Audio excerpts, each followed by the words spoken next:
Have you ever woken up in the morning, looked around and thought, what now? The house is quiet, the kids have their own lives, and the job that once kept you busy is no longer part of your daily routine. It's like someone pressed the pause button on life, and now you're just waiting. If you've ever felt this way, I want you to know, you're not alone. Retirement can feel like a strange new world, and for many people, it comes with an unexpected side effect: feeling useless. After decades of working, raising families, and handling responsibilities, suddenly having too much free time can feel unsettling.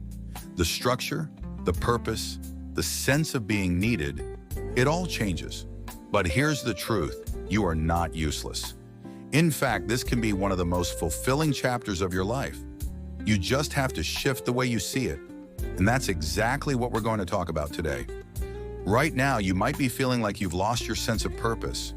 Maybe you feel like your best years are behind you, like the world is moving forward without you. But I promise you, there is so much more ahead.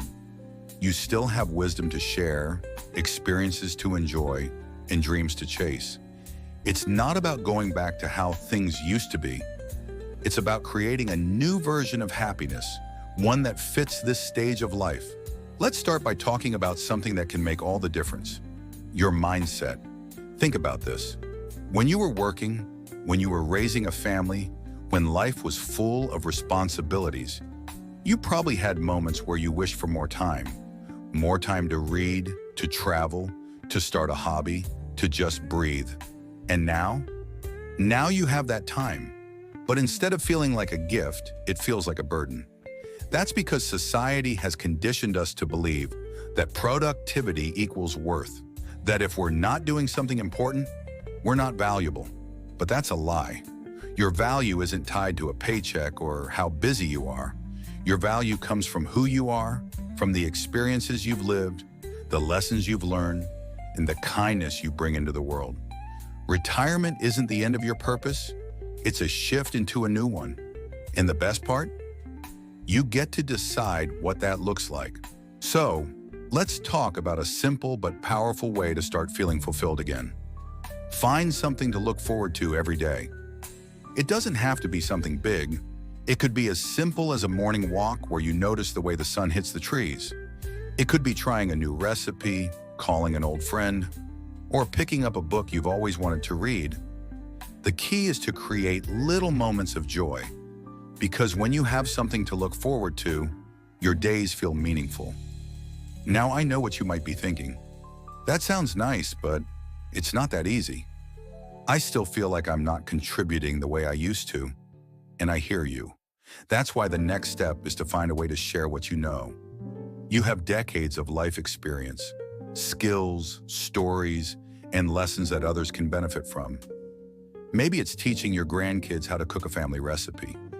Maybe it's mentoring someone younger who could learn from your career experiences. Maybe it's even volunteering at a local organization. You don't need a job title to have a purpose. Your knowledge, your time, your kindness, those things still matter. And the moment you start sharing them, you'll feel it. That sense of being needed doesn't disappear after retirement. It just takes a different form. And speaking of feeling needed, let's talk about connection. Because one of the biggest reasons people feel useless after retirement is isolation. When we stop working, we lose the casual, everyday interactions that kept us socially engaged.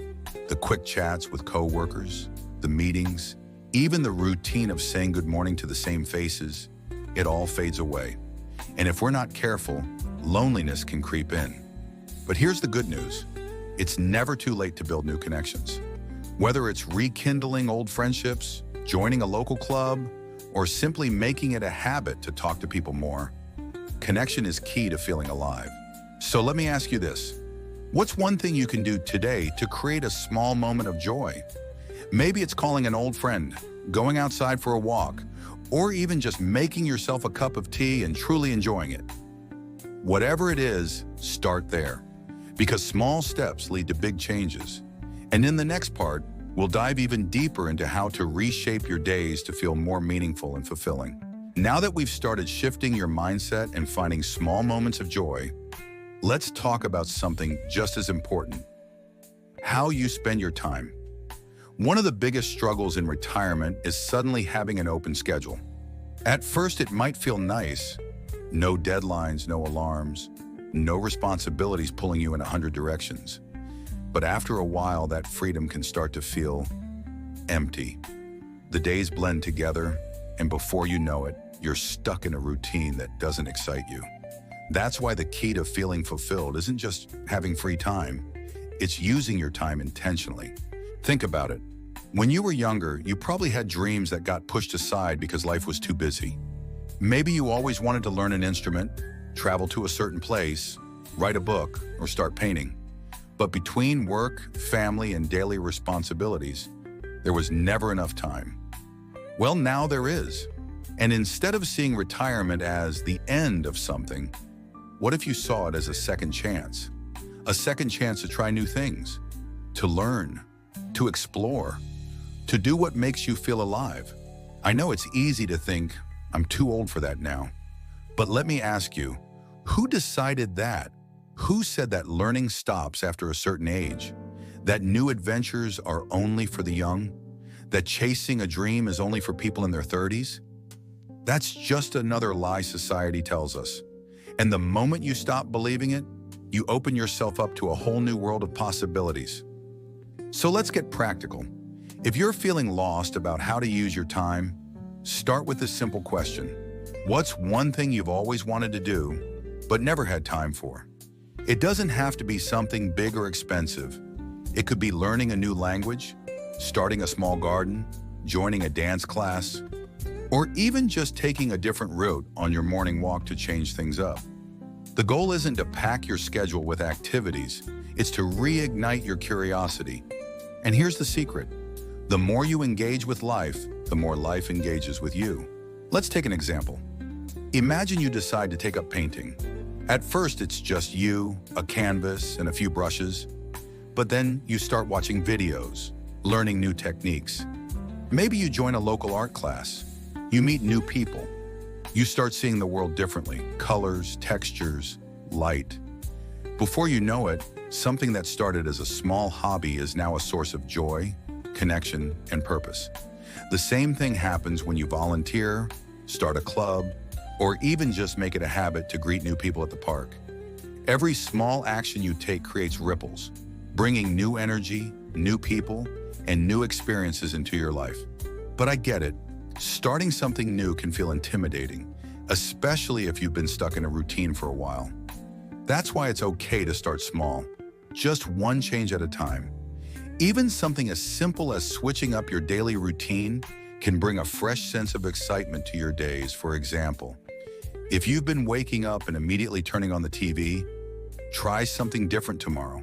Step outside for a few minutes. Listen to the birds. Feel the air. Let your mind wake up naturally. If you always eat the same breakfast, try something new. A different fruit, a new recipe, something that wakes up your senses. And if your days feel repetitive, challenge yourself to do one new thing each week. It could be as simple as trying a different coffee shop, reading a book by an author you've never heard of, or striking up a conversation with someone new. The point is, small changes lead to big transformations. And once you start moving, life starts opening up in ways you never expected. And here's where it gets even more powerful. When you find joy in your own life, it naturally spreads to the people around you. Think about the people you love, your children, your grandchildren, your friends. Do you think they want to see you feeling stuck and unhappy? Of course not. But imagine how they'd feel seeing you excited about life, learning new things, and embracing this stage with curiosity instead of fear. You set the example. You show them that aging doesn't mean fading away. It means growing into a new version of yourself. And that leads me to something truly important: letting go of guilt. So many people in retirement feel like they have to spend all their time waiting on their children or doing what others expect of them. And while family is important, so is your own happiness. You have every right to enjoy your life, to focus on what makes you feel fulfilled, to chase new experiences without feeling selfish. Because here's the thing, When you take care of your own happiness, you become a better version of yourself for the people around you. So instead of sitting on the sidelines waiting for life to happen, step forward. Take a chance on yourself. You have so much more to give, so many more memories to make, and so much more joy to experience. And in the next part, we'll dive even deeper into how to make these changes last. How to wake up every day with a sense of excitement and purpose. Now that we've talked about how to shift your mindset and use your time intentionally, let's focus on something that ties it all together. Self-care. When you're in a stage of life where you have more time to yourself, it's easy to fall into the trap of thinking that self-care is a luxury or something that's not as important as other responsibilities. But let me tell you, self-care is one of the most powerful things you can do to feel fulfilled after retirement. The truth is, when you're feeling burnout or disconnected from yourself, it's hard to find joy or meaning in anything. You could be surrounded by family and friends, but still feel like something's missing. That's why taking care of yourself, physically, mentally, and emotionally, isn't just a nice to have, it's a must-have. First, let's talk about physical self-care. You don't need to be running marathons to take care of your body, but staying active, even in small ways, can make a huge difference in how you feel. Exercise releases endorphins, the feel-good chemicals that boost your mood and energy. But it's not just about boosting mood, it's about keeping your body strong, mobile, and healthy as you age. Start small if you haven't been active for a while. A simple walk around the block every morning can do wonders for your body and mind. Or try a gentle yoga routine to increase flexibility and reduce stress. I know it can be easy to think, I'm too old for that, but trust me, there are countless exercises that are perfect for seniors. In fact, the more you move, the more energy you'll have. And when you feel physically strong, it's much easier to feel mentally and emotionally strong too. Now let's talk about mental self-care. I can't stress enough how important it is to keep your brain engaged. Just like physical exercise strengthens your muscles, mental exercise strengthens your mind. Read books that challenge you, solve puzzles that get your brain working, take up new hobbies that stimulate your creativity and curiosity. And don't forget the importance of sleep. A good night's rest is crucial for your mind and body to recharge.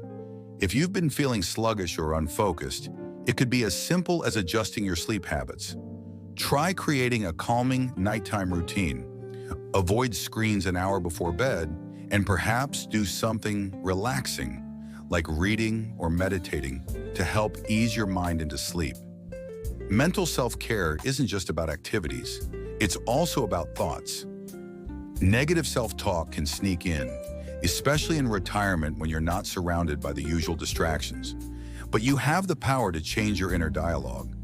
Instead of thinking, I'm too old to start something new, try shifting that thought to, I've got a lifetime of experience and wisdom.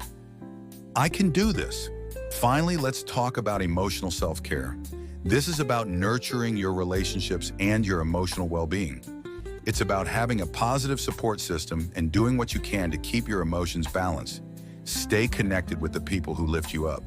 Take the time to reach out to friends and family, even if it's just a quick call to check in. It's also about forgiving yourself. If you're holding on to past regrets, disappointments, or guilt, it's time to let go. Retirement can bring up some tough emotions, especially if it feels like you've lost something important. But remember, your worth is not defined by your past work, your career, or even your age. You are worthy of happiness and peace, and part of that comes from letting go of any lingering negative feelings. And here's one of the best ways to foster emotional well-being. Practice gratitude. Every day, take a moment to reflect on the good things in your life, no matter how small. Maybe it's the warmth of the sun on your skin, a delicious cup of coffee, or a funny moment with a friend.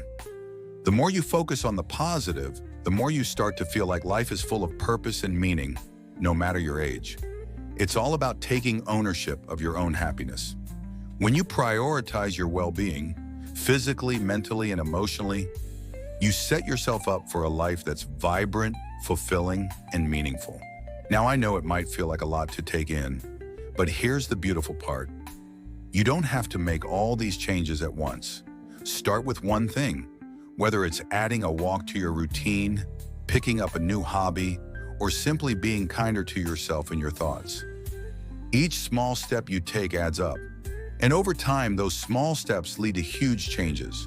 Remember, your life is far from over. In fact, retirement is just the beginning of a brand new chapter, a chapter where you get to define what happiness and fulfillment look like. So the next time you feel like you're not contributing or that your best years are behind you, I want you to stop and remind yourself, you still have so much to offer, and you deserve to enjoy every moment of this season of life.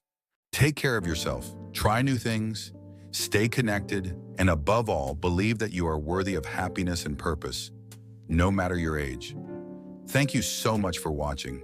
If you found this video helpful, I'd love to hear your thoughts. What changes are you going to make to start feeling fulfilled again? Share your ideas in the comments below, and don't forget to like and subscribe for more tips on living your best life after 60. Here's to living your best life at any age.